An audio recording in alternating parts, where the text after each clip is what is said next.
Dayton's radio home for Buckeyes football. 1410 WING, Dayton's ESPN radio. The Justin Kinner Show, right here on 1410 ESPN radio. All right, everybody, we welcome you in live here on a Thursday, the Justin Kinner Show, presented by Frickers. Frickers, your home for fun, food, sports, and spirits. All right, we got a ton to dive into. It's been a busy week, of course. You had the Bengals on Monday Night Football, the Cincinnati Reds in the playoffs, or they were in the playoffs. We'll get to that. The Guardians still, rolling in the playoffs. We'll talk about that coming up here shortly as well. Ohio State, Victoria, which is wild that we have not spent as much time in Ohio State as we usually do. That's how busy of a sports week it has been. But nonetheless, we have a ton to get into, and we'll kick off the show like we do every Thursday with the voice of the Buckeyes, Mr. Paul Keels. Mr. Keels, welcome in, sir. How are you? Happy Thursday.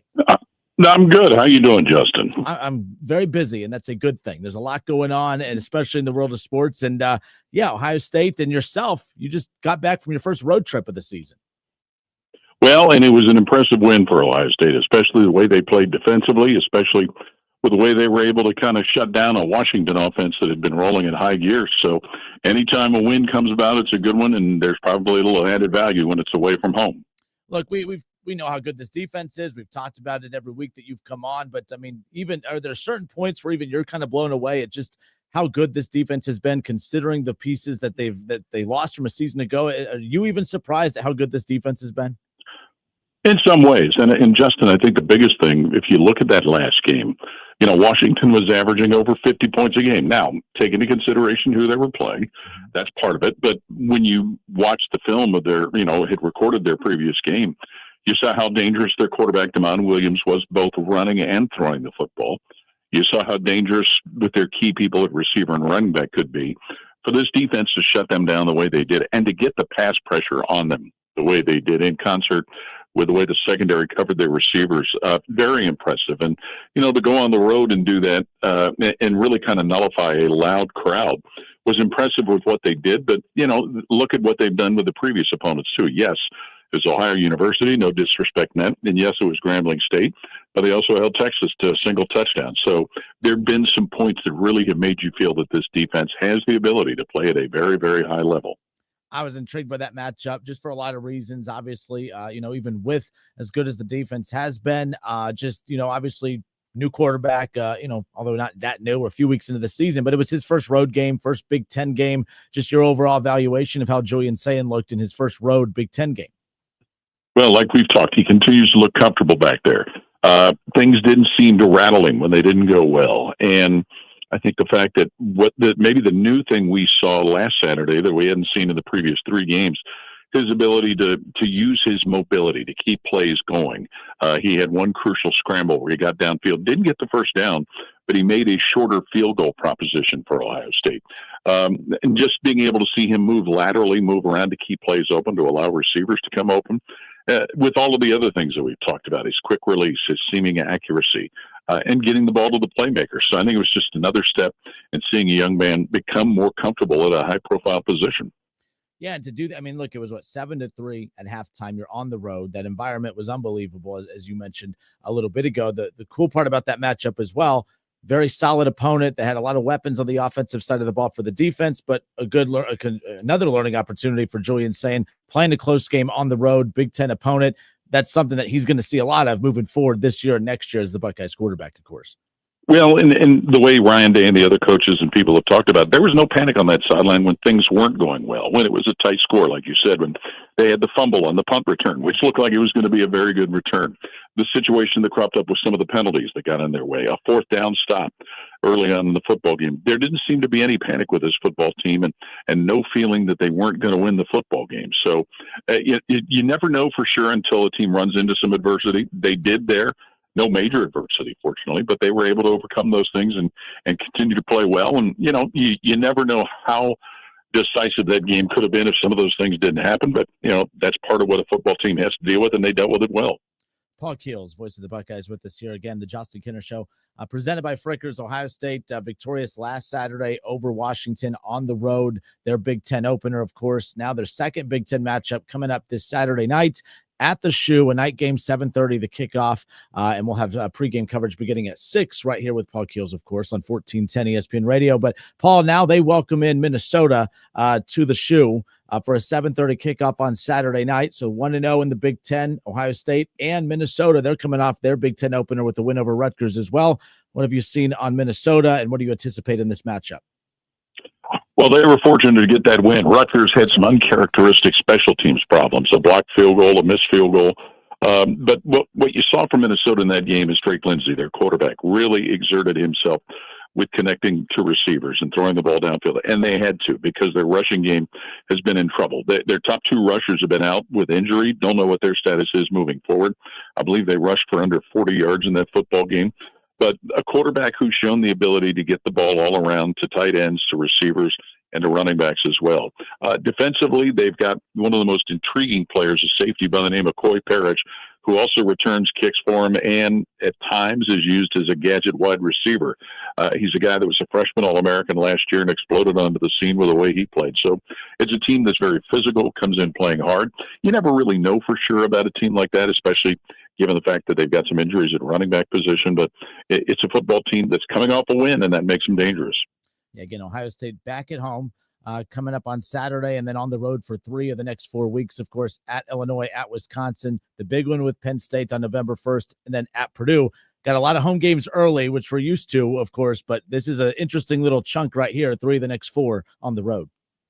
Yeah, and the only home game of the month of October. So, it's certainly going to be a challenge when you look at what they've had to do on the road. There's a stat out there, Justin. I don't know that I have it exact, but this will be the 3rd time that Ryan Day's had an Ohio State team that's had to play 3 or 4 on the road in the conference, and I believe they've been unbeaten in all of those stretches in the previous year. So, they know what it takes, and this last week was a perfect example of how to take care of their business physically, mentally, all of that, to go away from home and be able to play. The good thing for Ohio State, and it was true in Seattle last week, there's always a noticeable representation of Buckeye fans in attendance. You certainly believe that that's going to be the case both at Illinois and Wisconsin when that happens. But there's no question they're looking at taking advantage of being able to play at home.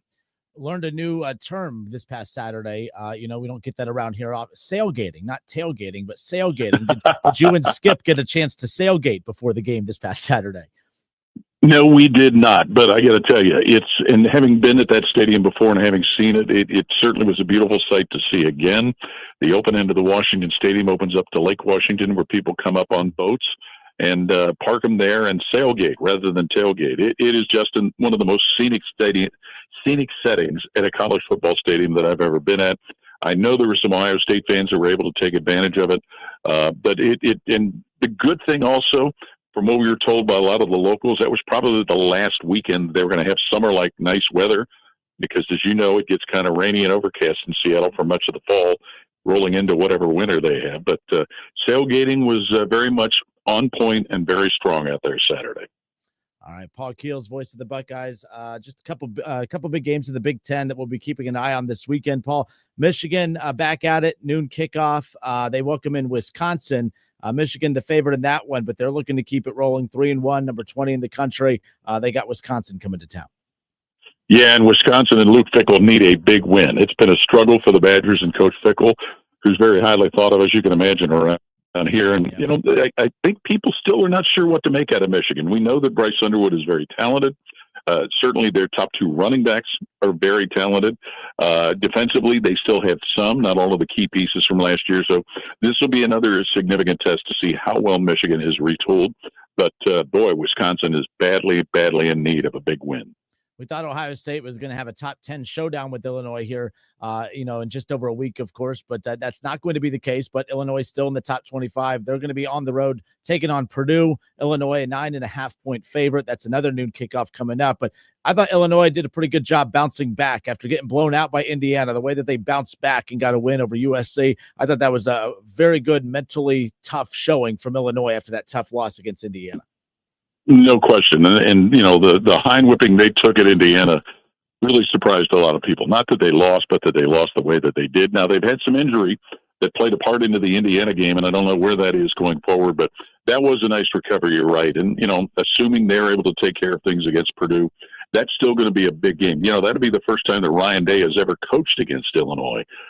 They were supposed to play there in 2020, but that was one of the games canceled by the pandemic. And just the crazy way the Big Ten schedule works, Ohio State has not seen Illinois since Ryan Day has been the head coach. So it'll be interesting to see what they do. Brett Bielema has done an outstanding job getting that Illinois program back to where they probably still can be in a position, depending on what happens in some games, to be a contender for a playoff spot.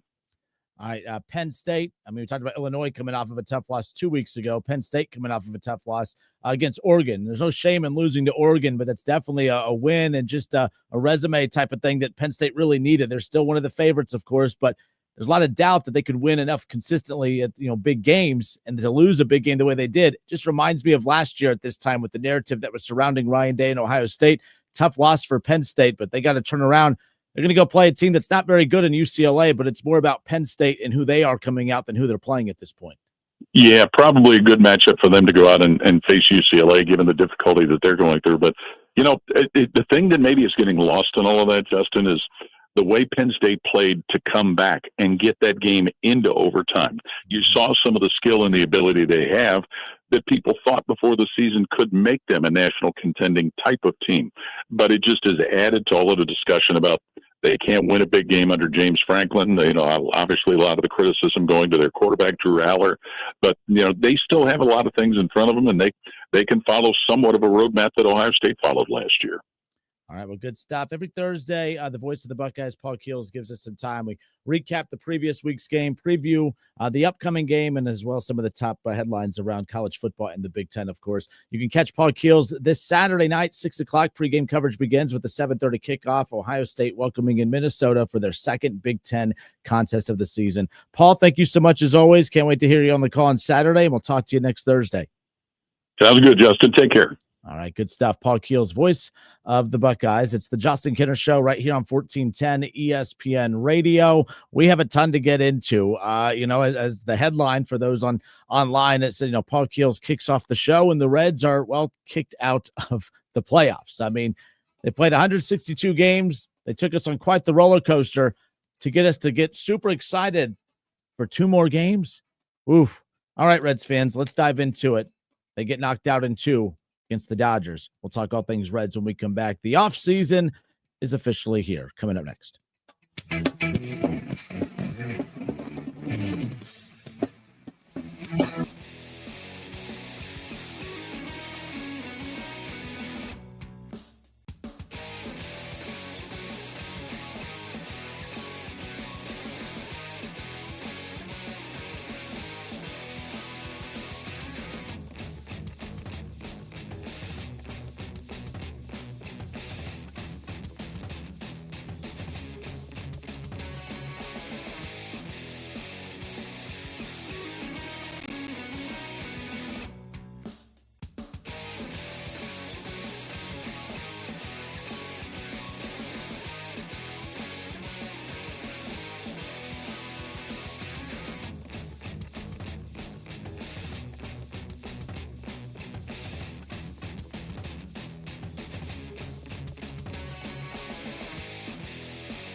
All right, and we are back. I'm Justin Kinner with you here, Dayton's ESPN Radio, 1410 Wing AM. Shout out to the voice of the Buckeyes, Paul Keels, for giving us some time and kicking the show off with us like he does every Thursday. Just a reminder, Ohio State, Minnesota, coming up this Saturday night. Ohio State back at home before they hit the road for 3 of the next 4. Look, I saw a lot of Buckeye fans kind of complaining about, the schedule. I mean, the Big Ten's out to, the Buckeye fans crack me up. The Big Ten's always out to get them. The Big Ten's not out to get the Buckeyes. Why? That doesn't make any sense. Do you think Alabama ever says, man, the SEC's out to get us? Why would the SEC be out to get their cash cow? Why would the Big Ten be out to get their cash cow? The reason people are saying that is because Ohio State has to go on the road for 3 the next 4 weeks and 4 the last 6, but they also spent the entire month of September at home. So, yeah, to guess technically they were at Washington this past Saturday, but like the first 4 weeks, it was all buys. August, the first 4 weeks of the season, all home games and then a bye week. And that's if I'm being nice and not considering Grambling State a bye week, because it was, in Ohio a bye week because it was, but nonetheless. So we'll get back into some Ohio State stuff coming up around the corner, because, we're talking about Ohio State and the room for them to grow and how good that defense has been. But I don't really know if there's any other teams that are better than Ohio State right now. And that's not me being a homer. Last year, everyone thought Ohio State was one of the best teams in the country, and I had my doubts, so I wasn't being called a homer then. I think they're the best team in the country, not just because they have the number 1 in front of their name. Like, I don't really know anybody that is as well-rounded as them, maybe outside of Oregon, but we'll get to that coming up later on. All right, the Cincinnati Reds. Look, we knew it was going to be a challenge. We knew it was going to be tough. We knew that they were going to have their work cut out for them. They're going up against obviously the number 1 team in baseball, maybe not record wise and all that stuff, but obviously, payroll, when you look at what they spent and the superstars on it's one of the best lineups in the history of baseball. I always say this, I didn't grow up during the era of the Big Red Machine, obviously, but can you imagine from the Pete Roses to the Joe Morgans, all right, to the Johnny Benches? Like, when I think about the names that just were up and down that lineup for the Reds, I'm thinking like, man, I don't think we'll ever see a Reds lineup like that again. And I really mean that. I don't think there'll ever be a lineup like that ever again in Cincinnati. They're definitely, that lineup exists today. That line, when you look at Shohei Ohtani, right, and you go to Mookie Betts, and then you go to Freddie Freeman, and you just look at the names up and down that lineup, it is insane what the Reds had to go up against. And this isn't all poor Reds thing. This is what the Phillies have to go up against. This is what the Yankees had to go up against last year. And that's just the nature of this, and then they go and add Blake Snell in the offseason. They added Shohei Ohtani last offseason. Like, this is what they do. They were tough to beat 2 years ago without Shohei Ohtani, and now you take the arguably maybe the best player ever in the history of baseball in Shohei Ohtani, and I don't think that's that crazy to say at this point when you look at how dominant of a hitter he is and how dominant of a pitcher he is. And you look at the depth, the fact that the Dodgers got to screw around and say, you know what, Shohei Ohtani, he should pitch game 1 of the wild card round, but we're going to look past the Reds and save him for the Phillies. They have the depth to do that. Can you imagine if the Reds had the depth to say, all right, we have Hunter Green, but let's save Hunter Green for game 1 of the divisional round. Let's just throw out Littell in game 1 and see what happens. Like, imagine having that kind of depth. And that's what led to last night. A lot of people questioning Terry Francona, and I still see it today. Terry Francona, by the way, the Reds would not even be sniffing the postseason if it wasn't for Terry Francona, and I see people ripping him all up and down the social media timeline. And, if it's on the social media timeline, they speak for everybody. No, they just speak more than everybody. You could be critical of Terry Francona. There's a difference between being critical of Terry Francona and then literally talking about him as if the Reds just have a horrible manager. You could be critical. But what you can't do is sit there and act like Terry Francona doesn't deserve to be the manager of this team. The Reds are very lucky to have him as the manager. Let's just get that over with. I don't need to have a repeat segment. You guys know where I stand on that. I think it's crazy that anybody out there is trying to push Terry Francona out. Like, that's the thing that cracks me up. Nobody gave the Reds a chance against the Dodgers. Reds fans didn't. I thought we had a shot because of the pitching. But we all knew they didn't have a shot. And then when they proved that they didn't have a shot, now we're pissed off. You guys don't make any sense. Like, had the Dodgers lost that and Dodgers fans are mad, I would get it. There's talks of Aaron Boone potentially losing his job with the Yankees if they don't beat the Red Sox this series, because they just always seem to get there. They just always seem to come up short, which is wild because they were just in the World Series a year ago, but that's besides the point. But like, if they do decide to go with the managerial change with Aaron Boone because they fall short again, and this time in the wild card round with all the money that they've spent on that roster, I get it. They had expectations. Let's be clear, the Reds didn't. But Justin, to look at the lineups he put out there, you don't have to. You're not the manager. He is. I don't agree with some of the lineups or the pitching decisions that he uses, but every time, to Terry Francona's credit, he doesn't challenge the media. He comes out and he explains it. He does give an explanation for every decision that he makes. And I think that guy knows way more about baseball than me and you. So what I was critical, what I was worried about coming in was, we know how good this pitching staff is, and yet we know how good Andrew Abbott is, and yet we're going to potentially see the Reds make the playoffs and not even see their second best pitcher pitch at all. I mean, Andrew Abbott. We didn't see Andrew Abbott. All right, we got to see a little of Nick Lodolo and Chase Burns, Tony Santillan, Emilio Pagan. I mean, like, a lot of these guys. I mean, I saw someone joke earlier today on social media that, man, give Terry Francona a lot of credit. He's thinking ahead. He wanted to make sure that these guys are as well rested for opening day next March, as possible. That's why he opted not to use them. But that's just the crazy thing. You play 162 games to get to the point to where your season could be done in 2 games, and that's what happened here. The Reds go down 8-4, game 2 of the wild card series against the Dodgers. They take a 2-0 lead. They had their opportunities down the stretch. Like, let's be clear. I don't even know if this was a David versus Goliath type situation. Like, the Reds had one of the best pitching staffs in baseball. You can't say it's David versus Goliath when you actually have one of the best weapons possible to go at the Dodgers. There was a lot of reports that were coming out that the Reds and that Hunter Green was tipping his pitches, and it wasn't just Hunter Green; it was every pitcher in that game 1 against the Dodgers, which would make sense because why would Hunter Green, who's just been lights out all season, maybe you could say that the nerves got the best of him, but he's been pitching in high leverage moments all season. He's been his best all this past month, the past month of September, where all the pressure on the world is on those final starts. You only get a handful of starts in a month, and he had to maximize those starts because if he didn't have a good outing, the Reds needed those wins, and he performed lights out. I don't know if the moment was too bright for him or not. He didn't seem like the moments were too big for him in the buildup to these playoffs, and they definitely don't make it if it wasn't for how he pitched against teams like the Mets, the Padres, and others. Tipping his pitches. My only problem was, why didn't, if people in the Dodgers clubhouse and dugout could notice it, why couldn't people in the Reds? I do have a problem with that. But overall, everyone complaining about Terry Francona and the Reds, you guys all gave them 0% chance of winning this series. You didn't think they were good enough. Then when they proved that they weren't good enough to beat the Dodgers, what did you guys do? What the hell happened? What's wrong with Terry Francona? I can't believe the Reds couldn't do this, this, and this. You all knew that they weren't good enough to beat the Dodgers. I didn't consider it a David versus Goliath type situation because I thought the Reds had the number one tool to go at the Dodgers, to try to neutralize them, and that's pitching. And I said if they can't win with Hunter Green on the mound, they have no chance of winning this series whatsoever. And not only did they not win with Hunter Green on the mound, they got waxed with Hunter Green on the mound. They put up 2 in the first inning last night. They looked more locked in. They looked comfortable at the plate, which I thought was a huge thing, especially going up against a quality pitcher like the Dodgers had on the mound last night.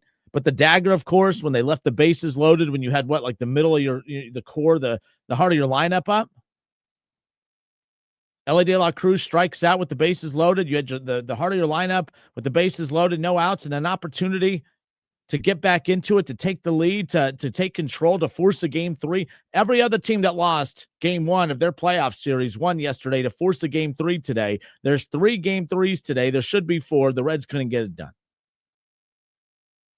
But I'm not going to sit here and act like, oh man, the Reds, the Reds had their opportunities. You had Hunter Green ready to go. Keep in mind, what if down the stretch you desperately needed to win a game that Hunter Green had to be thrown on Saturday to where he wouldn't have been available at all to go against the Dodgers? The stars were aligning to put the Reds in position to do this.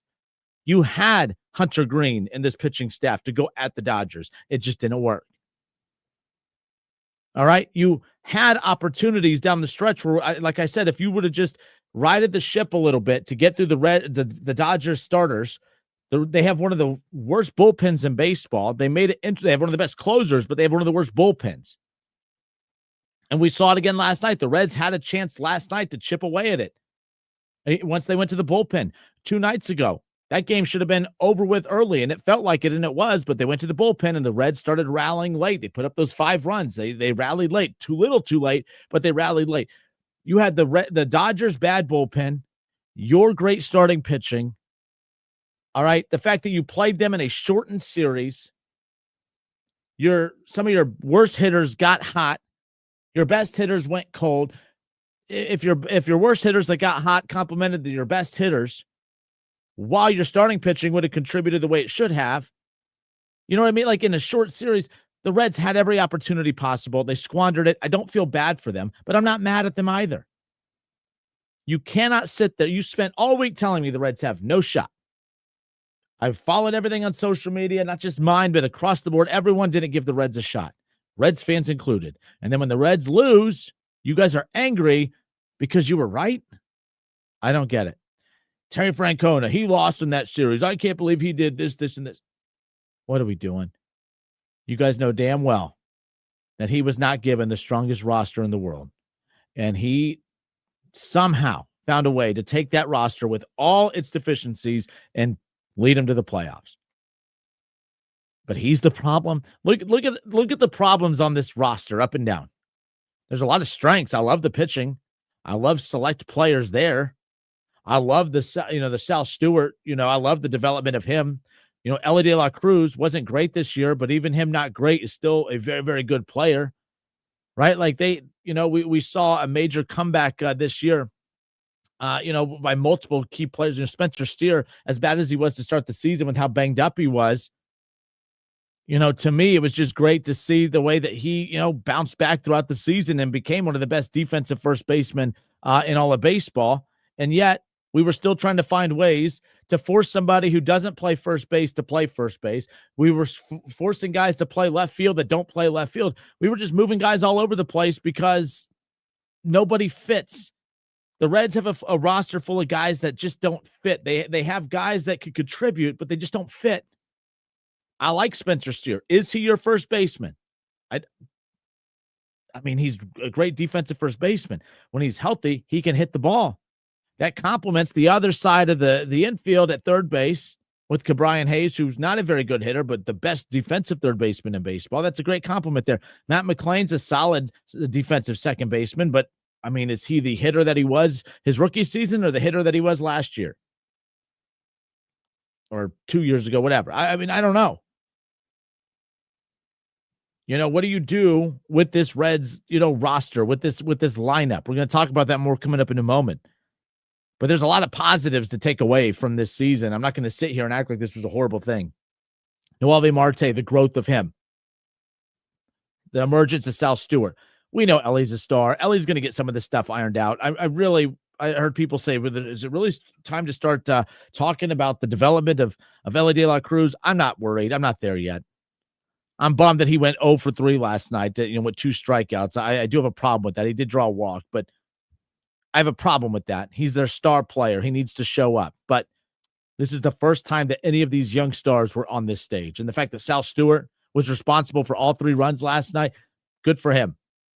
Defensively, the Reds took a hit last night, which was what my concern. That's what Sean and I talked about yesterday. I said, hey, if you want your offense, you're going to become a liability at defense. If you want your defense, you're not going to be able to have your best pop in the lineup.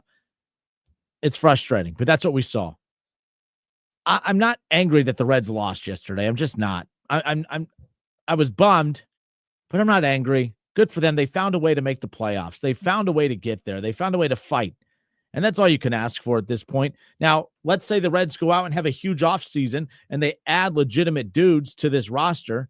And then a year from now, when there really is expectations and they fall flat in the playoffs, then we can talk about Terry Francona. Has the game passed him by? Then we could talk about Ellie De La Cruz, who can't use the fact that this was his first playoff appearance in his young career. Oh, maybe the nerves got to him. Then we could start to be a little bit more critical and hold him to a higher standard. I think it was tough for a young roster like this, 0 playoff experience whatsoever, going up on the road against a team that has talent galore up and down that lineup, the defending World Series champions. I'm not going to hold Ellie De La Cruz to the Mookie Betts standard in the playoffs, who, by the way, Mookie Betts struggled most of the regular season, popped off come playoff time. Those guys have the experience. They've been there. He's won multiple World Series with multiple teams. You know what I mean? Like, that lineup has guys who have been there before, who have won it. The Reds don't have that. They don't have that luxury. They have guys that we hope can lead the Reds there at some point. But you got to start somewhere. And Ellie De La Cruz, Sal Stewart, right? You look up and down, Hunter Green even. This was their first playoff appearance from the Matt McClains, to the, you go up and down. You just continue to look at Noelvi Marte, all these young guys, first playoff appearance. But a year from now, they make better roster decisions in the offseason, fingers crossed. Then I think you could start to be a little bit more critical as far as who showed up and who didn't. All right. With that being said, that's my final takeaway on what we saw just over the last couple of days. It was cool to talk about the Reds in the playoffs. I've been working radio for 10 years. Again, I told you I don't count 2020. That was my first real opportunity to get to talk about the Reds in the postseason. It was fun. That feeling was fun. Brian Weaver says David versus Goliath in payroll. Oh, no doubt, David versus Goliath in payroll comparison. But the thing about, I do think money matters, but it doesn't. Look at the Mets. Now, I know that's a simplistic response to that, Brian. Like, I'm not going to say, see, the Reds don't, I don't want the Reds to spend $300 million because, look, the Mets did. They didn't even make the playoffs. Trust me, I'd rather miss the playoffs spending $300 million than miss the playoffs by not spending $300 million, because at least the Mets went down trying. I saw that the owner of the Mets, and this is a conversation. I have this in my topics for later, like next week sometime, once we kind of get out of this a bit. I don't know if you guys saw it, but the owner and Cohen, the owner of the Mets, came out and apologized. The only time we hear from our ownership, the Reds ownership, is when they're mocking us, basically saying, hey, we know we're cheap. We know we don't want to spend a lot of money. We know we're not very good, but where are you going to go? The only time we hear from our ownership is when they mock us. I see Mets fans ripping Cohen and everything else, and I'm like, guys, your owner, he gives a damn. He puts his money where his mouth is, and then when they came up short, he apologized. Like, he wants it as bad as you. Do you ever feel like your ownership wants it as bad as you do? I feel like Cohen wants it as bad as Mets fans do. Good for him. And I thought that was very classy of him to put out that apology. I thought that was very cool. I would the reason that you don't get those apologies from Reds ownership is because they can't actually apologize and feel and mean it. They can't apologize, because to apologize, you have to truly feel like you did everything to put a winner out on the field. Cohen did. He spent $300 million. He went out and got Juan Soto. He already has Francisco Lindor. Look at all the guys in that rotation. Look at the guys in that lineup. Like, he spends, and then spends more. And then when he comes up short, he doesn't sit there and blame the players. He said, hey, we messed up. Our bad. We're going to do everything we can to get back to the playoffs. I love that. Reds ownership won't do that, because they have not put their best foot forward to try to do everything possible to put a contender out on that field. I think the Reds won on accident this year. That's why I was annoyed with Jim Day and others who were saying, oh, no, the Reds didn't backdoor their way in. They most definitely did. The Cowboy last night in the broadcast said it himself, like, hey, the Reds have to have a big offseason coming up, because in a normal year, you're not going to make the playoffs winning 83 games. The Reds finished above 500. They had a winning record against winning teams. We saw the emergence of stars in this lineup, not up and down, but as far as the young players, like, I'm excited about the future of Sal Stewart and Ellie De La Cruz, right? Like, and I love that Noelvi Marte just looks the part, and he took major strides. I love Cabrian Hayes defensively. Like, now we're starting to see a core of guys that we're going to feel good about in this lineup. Spencer Steer, is he here next year? But he's a great contributor. I love what he does defensively. And then you look at that rotation. You look at the fact that Chase Burns emerged and lived up to the hype. You already have Hunter Green. You have Nick Lodolo, Andrew Abbott, the strides he took this year to be, he's contending with Hunter Green as who the best pitcher is in this rotation. It's still Hunter Green, but that's how good Andrew Abbott has been, because it's always from the beginning been Hunter Green and Nick Lodolo. We've just paired them up as a 1-2 combo in this rotation. I think it's Hunter Green and Andrew Abbott, then Nick Lodolo. Chase Burns is going to rival Andrew Abbott for the number 2 spot. That's how talented and deep this rotation is. And let's not forget that, Rhett Lauder, he's still floating around out there a little bit too. So there's a lot to feel good about this team coming out of this season. I would not I'm disappointed in how the venom that's being spewed from Reds fans on social media right now. It's just kind of crazy. Ron Howard, the series should show you how far away the Reds are from competing, not close. I don't think they're far from competing at all. You know how hard it is to make the playoffs?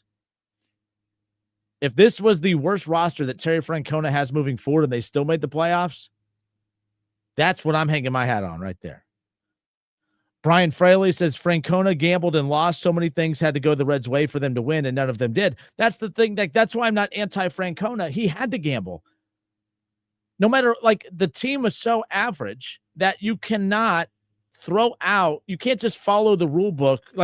It's easy to be Brian Roberts with that Dodgers lineup. You could be aggressive because if you fail, don't worry. There's enough pop in that lineup to overcome it. If they would have thrown Shohei, all right, in game 1, and he would have got rocked 3 innings in, don't worry. They have enough firepower in that lineup to make up for it. The Reds were done the second that Hunter Green gave up that home run to Shohei Ohtani because they just didn't have enough firepower to combat it. Francona, everything he did was a gamble. He justified every decision. I don't think any decision he made was wrong. His decisions were viewed as wrong based on the flaws that the team had around the decisions he made. But if he doesn't make those current decisions, then he pays for it elsewhere. We talked about it on yesterday's show. People were pissed off at the lineup. How do you not have Sal Stewart in the lineup yesterday in the game 1, if you will? I'm like, well, you're going up against the Dodgers. You need to be as locked in defensively as much as possible. And are you going to put Sal Stewart at first base over Spencer Steer? Well, yeah, he's a better hitter. Well, we've seen how bad this team could be defensively. So they may score a couple more runs than they usually do, but they're going to give up a lot more runs. Well, it didn't matter because Hunter Green got shellacked, but it was the right decision. Every decision that Francona made was justified. But every decision he made also had a counter to it that, yeah, but now you've opened the door to this because the team had flaws and deficiencies. There was no bulletproof decision that he could have made when it came to constructing this roster, to putting a lineup out, to who to throw and pitch. I don't know. Fraley says they still had a great season, and I'm glad Francona is at the helm. The whole offseason help get it a few more pieces, to help get them a few more pieces, develop the young players that we have. There's some more positivity. I like that. Lamar Shelley, I don't understand why they pulled Lodolo. He was dealing. I think that's where you start overthinking some of that stuff a little bit. Lodolo, and also some of that's matchup based with him being a lefty as well. That does matter. Lodolo pitched this past Sunday as well, which, again, I'm not a big fan of that. You're in the playoffs, pitch till your arm falls off.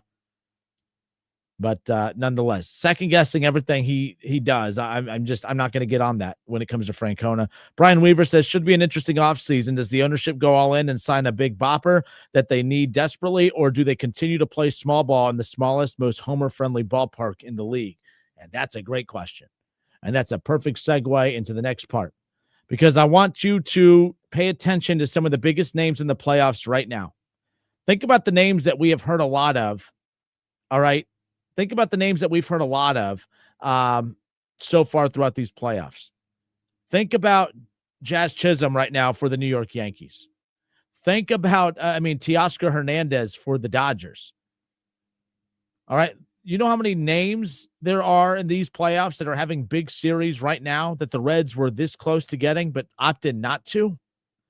Let's hope the Reds don't make that mistake again this offseason. Let's talk about the offseason ahead for the Cincinnati Reds and what we want to see from them. We'll get to all of that when we come back. It's the Justin Kinner Show right here on 1410 ESPN Radio.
Justin Kinner Show. Right here on 1410 ESPN Radio. All right, so the Cincinnati Reds, their playoff streak, their playoff run comes to an end. 2 games against the Dodgers is all it took for their playoff run to come to a close. They get beat 10-5 in Game 1 and 8-4 last night, despite taking a 2-0 lead in Game 1. Yamamoto on the mound for the Dodgers last night. And to the Reds' credit, they jumped on him early, and it was Sal Stewart who we didn't get to see him in the lineup on what night is it? Thursday, on Wednesday night, or Tuesday night when the playoffs started. But we did get to see him last night. He made an impact. He was responsible for the 3 of the first 4 runs that the Reds scored. Just wasn't enough. Obviously, the Reds had opportunities. They had the bases loaded, no outs. You had the heart of your order coming up, and you had key guys strike out, including Elly De La Cruz, which is a problem. But as we sit here right now, I start to look ahead to this offseason. I'm not going to, like I said, I opened up the show. We opened up the show with Paul Keels, but I opened up the Reds talk portion of the show today, basically saying, I'm not going to beat up on Terry Francona. I'm not going to beat up on Elly De La Cruz. All right, we all were. I was excited about the Reds being in. I thought that the Reds had some key components to their roster makeup to maybe challenge the Dodgers in a short series. In a 7-game series, I gave the Reds a 0% chance of winning. In a shortened 3-game series, when you have Hunter Green on the mound in Game 1, anything could have happened. It would have, put the Dodgers in an elimination game situation in Game 2 and 3. I like the Reds' chances at that point. But when he gives up a homer to Shohei Ohtani, bam, right off the bat, and it sets the tone. And, obviously there's reports that come out of him tipping his pitches, not just him, but even the bullpen when they came in. That's why they were getting rocked the way that they were. It's unfortunate, but we got to see the Reds in the playoffs. Elly De La Cruz is a megastar name in baseball that rarely gets talked about or seen in the, under the lights because the Reds have been so bad. Finally got to see him play under the lights. Didn't go great. All right. Obviously, you look at the fact that, you have Matt McClain, who was bad all season. He played well. All right. Hunter Green, unfortunately, did not. We got to see Chase Burns for a little bit. He did get a strikeout in there. This was just it was an appetizer for what I hope is the beginning to the main entree in the coming years. But what the Reds can't do, so I don't know if you guys saw this for those on X. So one of my favorite follows on social media is former Red Zach Cozart. Zach Cozart's one of my, I don't want to say one of my favorite Reds. He's just one of my favorite follows on social media because he's a former player that played in this organization that gets how they operate. Some, obviously good and bad. And he's very optimistic about the Reds and he's very supportive, but he's also very critical of the front office because just like we as fans know, he knows as a player that they don't do everything that they can to put this team in position to go succeed. So Zach Cozart tweeted this out a little bit ago. He said, I am done talking Reds. The last thing I'll say, and the true test for me and what I'm looking for, will the front office just do a victory lap because they made the playoffs? Or will they actually see this window with this pitching and add significant pieces for once? We will see. Now, I'm not going to compare the Reds' wild card appearance to the Bengals making a Super Bowl a few years ago. But I remember having a similar conversation when the Bengals made the Super Bowl years ago, saying, are the Bengals going to look at this and see that Joe Burrow, Jamar Chase, T. Higgins, and that defense, with all those guys on rookie deals, just like Zach Cozart's talking about the Reds with this core of pitchers, are they going to look at this and say, well, we got to the Super Bowl with these guys. That's all we need. We're just going to take a victory lap of our Super Bowl appearance and call it a day? Or were they going to look at that and use it as motivation to do everything in their power to not just get back, but to remain in that picture moving forward? And guess what the Bengals front office decided to do? The victory lap. Remember the parade they threw for losing a Super Bowl? That should have been a key sign right there that they were going to milk that Super Bowl appearance for everything that they could, because what did they follow it up with? Beyond bad free agent signings, outside of Orlando Brown Jr., of course, and horrific drafts. They've done nothing to better the team since they made the Super Bowl years ago. I hate to compare a Super Bowl appearance to a wild card appearance for the Reds, but this is the only postseason, proof or evidence that we could work with here when it comes to the Reds. And I agree with Zach Cozart. Are the Reds going to just do a victory lap here because they made the playoffs, or are they going to use this as motivation and see this window with this pitching staff and significant pieces that they have here and try to build on it. Which direction are they going to go? Because that's a great point, and that's exactly what I'm looking for as well. Will they do the victory lap route and then just settle and just go get your Andujar level free agent signings in the offseason, or are they going to close the deal on some of these big names? I bring this up because the Reds flirted with some big names in the offseason. They flirted with some big names at the trade deadline. They fell short on every single one of them. Jeff Brantley said last night in the broadcast, you're not going to make the playoffs in a regular year winning 83 games. Well, what do you mean? They just made the playoffs. You're not going to, you can't, the blueprint cannot be, we're not going to improve our roster. We're just going to count on a team that spent $300 million to implode. That's not a blueprint. That's not a game plan.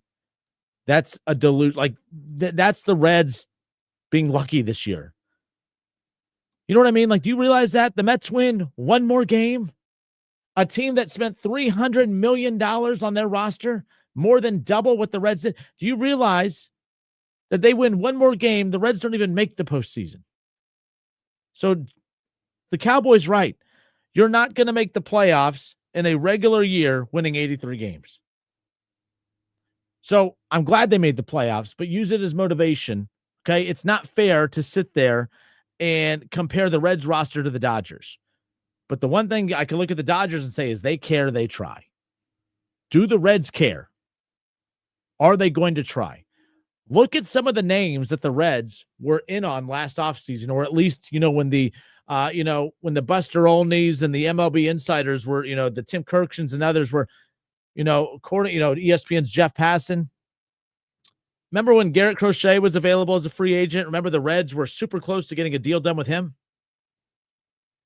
You remember Jazz Chisholm. You remember when the Reds were very close to acquiring him at the last trade deadline. And then they were kicking the tires on signing him in the offseason. Remember that the Reds were a team that was interested in him and that he had conversations with them. Remember when those reports came out? You remember when Teoscar Hernandez, when ESPN's Jeff Passan, I found the tweet today, according to sources, Teoscar Hernandez and the Reds are in conversation on a potential one-year deal. Guess who has had massive wild card rounds already? How about Garrett Crochet with the Red Sox? He's been phenomenal. How about Jazz Chisholm? If it wasn't for him, the Yankees would have been beat already. Jazz Chisholm's been phenomenal. Imagine that freak athlete, defensive player, electric with the bat in his hand. Imagine what the Reds would look like with that in a lineup with obviously a Sal Stewart and an Elly De La Cruz. Imagine if the Reds would have pulled the trigger there. How about the, so Jazz Chisholm to Teoscar Hernandez, which, by the way, the Reds and us, we got a front row seat to the Teoscar Hernandez show. Imagine if the Reds would have pulled the trigger there. Imagine what he would have done in that hitter-friendly ballpark at Great American Ballpark. Imagine what he would have done for the Reds to provide a little bit of pop in that lineup as their backs were against the wall against the Dodgers. Guys, I'm with Zach Cozart on this. Are they going to do a victory lap, or are they going to use this as motivation to get back? Because I'm tired of in the offseason seeing that the Reds' name is linked to a Jazz Chisholm or to a Teoscar Hernandez or to a Garrett Crochet or whoever. I no longer want to hear that the Reds are linked to guys. I need to see the Reds close deals and go get talent and bring them to Cincinnati so that the Reds don't just get to the wild card and get embarrassed. They go to the wild card, or hell, maybe even win the division and enjoy a bye in the first round of the playoffs and get to host playoff games. At least get to the next level where you could disappoint us at home instead of on the road. I mean, come on. It's all about the next level, baby. Come on. But that's all I'm trying to say is at a certain point, you got to pull the trigger on these names. Because it's funny. I was watching that Yankees Red Sox game. I'm hearing the name Garrett Crochet, and I'm like, you got to be kidding me. The Reds were this close to signing him, right? Jazz Chisholm, the Reds were almost traded for him a few years ago when he's with the Marlins. They almost signed him in the offseason. They were this close. Teoscar Hernandez, ESPN's Jeff Passan. I found the tweet. The Reds and Teoscar Hernandez, discussing a deal this close. He ultimately goes to the Dodgers. All right, Jazz Chisholm ultimately ends up with the Yankees. Garrett Crochet goes to not the Reds, the Red Sox. And then here's the Reds, who would have loved to have imagine a Hunter Green and a Garrett Crochet and an Andrew Abbott and a Nick Lodolo and man. At some point, you can't just flirt with the girl. You got to get her number. You know what I mean? Like, you can't just keep flirting. Close the deal, Reds. This is ridiculous. And I hope that they got a good taste of that this offseason. This postseason, just so they could truly experience the talent gap between them and everybody else. It's not fair to compare their roster to the Dodgers, but man, oh man, that was something. All right, I'm Justin Kinner. It's the Justin Kinner Show, 1410 ESPN Radio. We'll have Ohio State talk coming up around the corner. If you missed our conversation with Paul Keels, we have that coming up in hour number 2 as well. But we could stay on this Reds conversation as well, no doubt. But what's next? A huge offseason coming up for the Reds. What should we expect to see from the Reds front office as this goes on? We'll get to all of that when we come back. Again, the Justin Kinner Show, presented by Frickers. Frickers, your home for fun, food, sports, and spirits.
ESPN Radio. All right, and we are back. I'm Justin Kinner with you here, Dayton's ESPN Radio, 1410 Wing AM. So yesterday, again, there was 4 game twos in the wild card round of the playoffs, and 3 of the 4 game twos were won by the team that previously lost in game 1, forcing 3 game threes today. The only team that couldn't force a game 3 was, of course, our beloved Cincinnati Reds. So no Reds game tonight. That's it. I mean, I guess that's the crazy thing is, like, you know, the game as it was coming to a close last night. I'm watching it, and then it was the final out, and I'm like, and just like that, it's done. We're done. Season's over. Bring on Reds Fest. I'm just kind of curious the direction of what the mood is going to be amongst Reds fans in the offseason. Like, I feel a lot of anger from Reds fans right now, and like, you guys are being weird with this. I'm not going to lie. Why are Reds fans being so just miserable? Like, you guys never seem to like, and don't say, hey, we've been through so much over the years and blah, blah, blah. I get that. Most fans feel that way. But I'm looking at it as every reason you say why you're pissed is why you should be happy. Like, this team makes the playoffs, and then it's, yeah, but look how many scoreless inning streak. Look at the scoreless inning streak they had. I get that. That's a talking point, yes. Still frustrating. And I'm not saying just be happy that you're there, but like to let that just totally overcome all your emotion. If I would have told you back in March that before on opening day that we were going to, that we as fans were going to support this team in the playoffs, you would have been ecstatic. You wouldn't have cared how they got there. You would have just been ecstatic. And guess what? They got there. And I felt some excitement. Not me, I was excited, but like I just don't feel like Reds fans truly embraced the Reds making the playoffs this year. It just didn't feel like it. Maybe because some of us were not crazy and we kind of understand that they did backdoor their way in. Okay, that valid, kind of. Maybe that has something to do with it, but like, do you realize like a lot of teams need a lot of luck to get that final wild card spot? The Diamondbacks, remember a few years ago, the Reds missed the playoffs by a game a few years ago. The Diamondbacks finished 1 game ahead of the Reds and took that final wild card spot, and they took it all the way to the World Series. They lost, but they got there. Luck plays a huge role in that. Some good, some bad. The Reds seem to always have more bad luck than good, but without bad luck, they'd have no luck, I guess. I don't know. I'm just blown away at how negative Reds fans have been about this. Like, you could be bummed that they lost, but like, man, I just don't get it. All I know is all my attention is towards this offseason. It is a huge offseason. And I just thought it was very ironic. The names that I've heard a lot of in this postseason. Yes, your Shohei Ohtanis and Mookie Betts and guys like that, but like Teoscar Hernandez crushed the Reds. Teoscar Hernandez crushed the Reds over the last couple of days, right? Like that massive home run that he had back in game 1. I mean, yesterday, again, he goes 1 for 5, brings in 2 RBIs. I mean, Teoscar Hernandez was unbelievable last night. It was great last night and great in game 1. I mean, he was responsible for 2. He was responsible for 2 of their 8 runs last night. And then you look at what he did in game 1. He was 3 for 5. He scored 2 runs, had 4 RBIs. Guys, Teoscar Hernandez was responsible for 6 of the 18 runs that the Dodgers scored on the Reds. So you're probably wondering, Justin, why are you bringing up Teoscar Hernandez so much? Because the Reds were so close to getting Teoscar Hernandez. Teoscar Hernandez should have been a Cincinnati Red. But the Reds didn't want to spend money. Oh, well, you weren't going to outbid the Dodgers. Well, not on every single player, but like Teoscar Hernandez also wasn't super, super expensive. Like, don't tell me that the Reds, who spent $22.5 million on Nick Martinez, couldn't afford, to spend money on Teoscar Hernandez. There's like no way that you could tell me that. So they spent $22.5 million on Nick Martinez. You mean to tell me that the Reds couldn't afford to spend $23.5 million on Teoscar Hernandez? Teoscar Hernandez was massive in the postseason for the Dodgers so far. And the Reds were close to getting him, but they didn't want to spend money. That's the problem with the Reds. They want really good players. They just don't want to pay them. Doesn't work that way. Remember at the trade deadline when Nick Krall came out and said something along the lines of, we we want to get better at the deadline, but we don't want to give up any of our top prospects to do so. Well, I don't think you truly understand how this works, buddy. To get something of value, you have to give up something of value. To get a Teoscar Hernandez, you have to spend money. To get quality pieces at the deadline, you got to give up quality prospects. The Reds refuse to do so. Let's think back to not this past trade deadline, but the previous trade deadline when Jazz Chisholm was available. The Reds were so close to acquiring him, but they didn't want to part ways with some of their top prospects. Look how huge Jazz Chisholm, has been for the Yankees. He's been unbelievable. Jazz Chisholm was, lights out in game one. I know the Yankees fell short in game one, but he played a huge pivotal role last night in the Yankees' game 2 win to force the game 3 at home against Boston. Chisholm wasn't even in the starting lineup, whatever. But that run and those big plays he made defensively, he draws a walk, he finds a way to score a run, makes those big plays defensively. I mean, Jazz Chisholm would have been a phenomenal addition to this Reds lineup. It's just kind of one of those things that's frustrating because the Reds were close to acquiring him. They weren't willing to give up anything of value to get him. And then, of course, my favorite, when you talk about, how everything is kind of shaped up, when you look at the New York Yankees right now and you look at what they had to go up against in game 1 against Boston, the one reason why they could not get anything going against Boston, they put up one run in that 3-1 loss against Boston in game 1 where they ultimately lost at home. Garrett Crochet gave up, he pitched just under 8 innings that game. He gave up 1 run on 4 hits. He struck out 11 batters. He threw 117 pitches. He gave up 1 run on 4 hits in just under 8 innings of play. Now, why is Garrett Crochet such an interesting name? Can you imagine if the Reds had Garrett Crochet on the mound to go up against the Dodgers either in game 1 or last night in game 2? Well, the Reds were this close to signing Garrett Crochet in the offseason.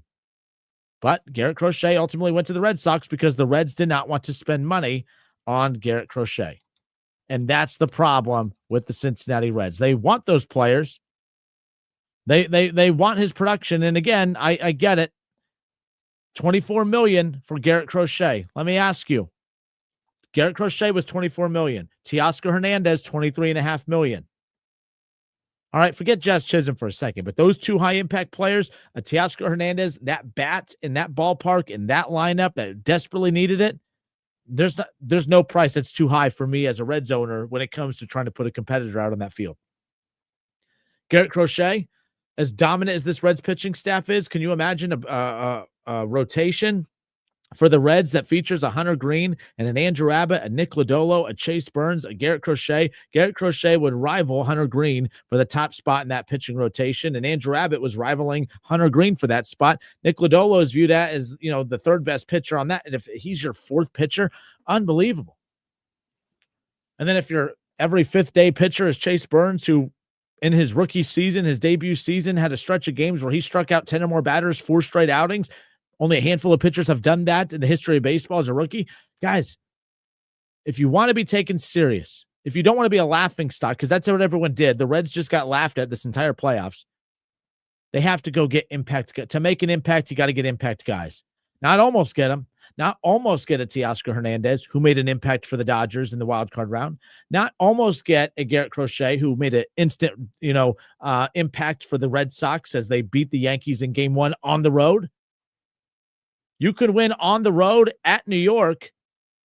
Imagine what you could have done at, in Los Angeles with Crochet on the mound. I'm just saying, to make an impact, you got to get impact players. And the Reds just don't have enough of those. So I'm hoping this offseason they go get that. Go get those impact guys. And if you're just tuning in and wondering why I'm bringing up these names, the Reds were, according to ESPN's Jeff Passan and others in the offseason, the Reds and Crochet were in deep talks about a contract for him to play in Cincinnati for Terry Francona this year. The Reds just couldn't get the dollars right. You think the Red Sox are regretting the dollars that they spent? No. Look at Teoscar Hernandez. And by the way, bring this up. Teoscar Hernandez, $23.5 million for this year. Garrett Crochet, $24 million for this year. Nick Martinez, $22.5 million for this year. I would have kicked Nick Martinez to the side, and I would have done everything in my power to get one, if not both of those guys, but one of them for sure. When you look at what they were willing to pay Nick Martinez. And there's no way you could tell me that Nick Martinez had more value to this team this year than than the likes of what a Teoscar Hernandez or a Garrett Crochet would have had. So there you go. That's that. All right. I'm Justin Kinner. It's the Justin Kinner Show, 1410 ESPN Radio. 4:15 here in the Miami Valley. We're going to step away for a few moments, and let's talk a little Ohio State football. Ohio State, I loved what I saw this past weekend against Washington. Washington's 3-1. They hadn't played anybody, but they have one of the most electric quarterbacks, running backs, and wide receivers in all of college football. And I truly believe by the end of the season, there will be a number in front of their name in these rankings. I don't think they're not going to be a playoff team, but that is a heck of a program and a heck of a test for Julian Sayin to go make his debut on the road the way that he did, his road debut, if you will, his Big Ten debut. As a heck of an opponent, and Ohio State's defense just absolutely ate them up. I want to talk about Ohio State. What is are they favored right now? Do you think that they are going to repeat as national champions? I didn't think that was going to be the case coming in after all the talent that they lost.